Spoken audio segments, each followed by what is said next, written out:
2012 సంవత్సరంలో మీనరాశి వారిని కనుక పరిశీలించినట్టయితే బృహస్పతి యొక్క బలం ప్రస్తుతం వీరికి చాలా బాగుంది. 2012 మే వరకు కూడా ఇది కొనసాగుతుంది.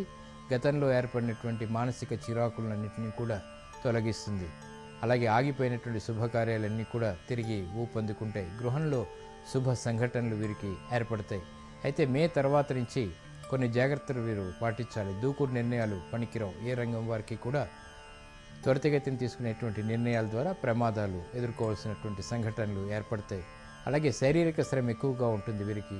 శని యొక్క అనుకూలత తక్కువగా ఉంది. అష్టమ శని ద్వారా ఆర్థికపరమైనటువంటి ఇబ్బందులు, శారీరక శ్రమ, అలాగే రుణ బాధలు కూడా ఏర్పడేటువంటి సంఘటనలు ఏర్పడతాయి. కాబట్టి మే తర్వాత జాగ్రత్తతోటి ఈ ఆర్థిక విషయాల్ని విశ్లేషించి పరిశీలించి నిర్ణయాలు తీసుకోవటం ద్వారా మాత్రమే ఉత్తమమైనటువంటి ఫలితాలు ఏర్పడతాయి.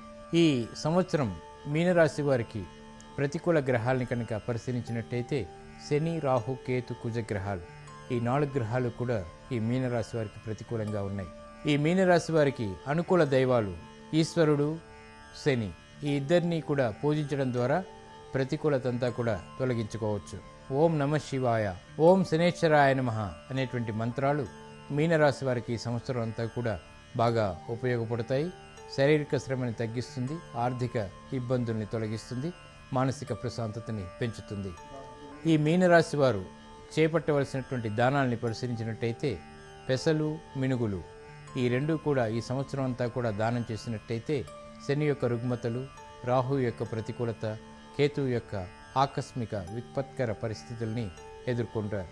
ఇక మీనరాశి వారికి కలిసొచ్చేటువంటి వారాల్ని పరిశీలించినట్టయితే బుధవారం, మంగళవారం ఉద్యోగ సంబంధిత అభివృద్ధికే చేసేటువంటి కార్యక్రమాలు ఈ సంవత్సరం మీనరాశి వారికి శ్రమతో లాభిస్తాయి.